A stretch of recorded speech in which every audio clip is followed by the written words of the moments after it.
Let's talk about Frankenstein. Starring Oscar Isaac, Jacob Elordi, Mia Goth, and Felix Kammerer. Also starring Charles Dance, Lars Mikkelsen, and Christoph Waltz. Directed and written for the screen by Guillermo del Toro, now streaming on Netflix. As always, this review will be spoiler-free, but if you prefer to see the film in its entirety before hearing any commentary about it, please feel free to close this video out. I would ask that you bookmark it so that you can return to it easily. Then come on back and watch this once you've seen the film. On the surface, there's a lot to like about this new adaptation of Frankenstein, or The Modern Prometheus by Mary Shelley, especially if you are a fan of films by Guillermo del Toro. His signature visual aesthetic, his style, his use of color, his definitive production and art design, it's all here. In fact, there's a lot of similarities between what we get in Frankenstein and what we got a number of years ago in his Gothic romance, Crimson Peak. In his writing, del Toro also likes to take his time and devote a lot of effort into character development, character interactions. And so this movie really devotes almost as much time to telling Victor's story as it does the creature's story, in order to let both of their characters breathe and both of them see how their clash fuels this tragedy. And it is a Gothic tragedy. The flip side of that, though, is that you almost get two different movies moving in different directions. In Victor's story, it's a spiral, while for the creature, it's an ascent towards understanding humanity. That's on purpose, but it can be kind of jarring when you're watching one after the other, because the film is broken into three distinct parts: the prelude, Victor's tale, and Frankenstein's tale.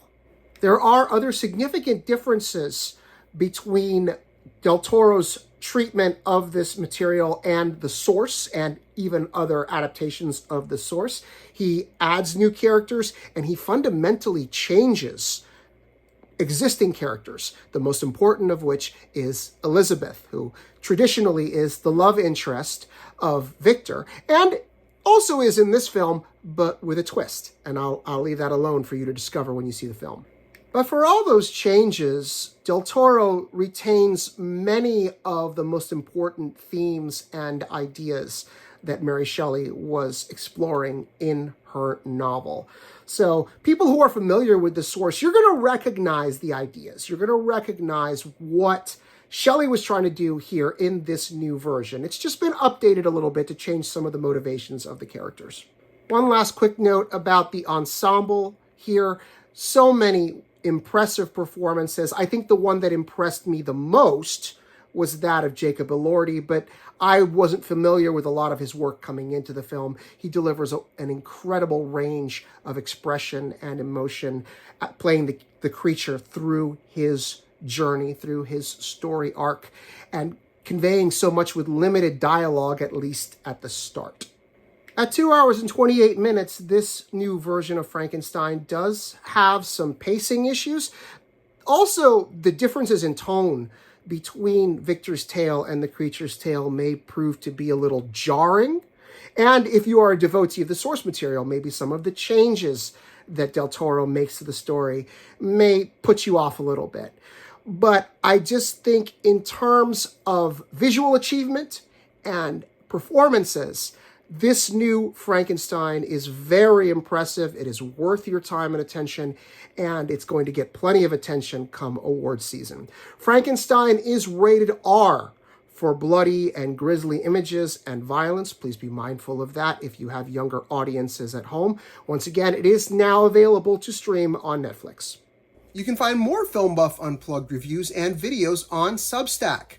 Just head to fbunplugged.substack.com and subscribe for free. That way you won't miss a single post. We also have a channel on YouTube. Head to youtube.com/@filmbuffunplugged, all one word. Please give us a like on Facebook, and if you're on TikTok, you can find my review videos and more by searching for @FelixAlbuerne Jr., all one word. Thanks for watching.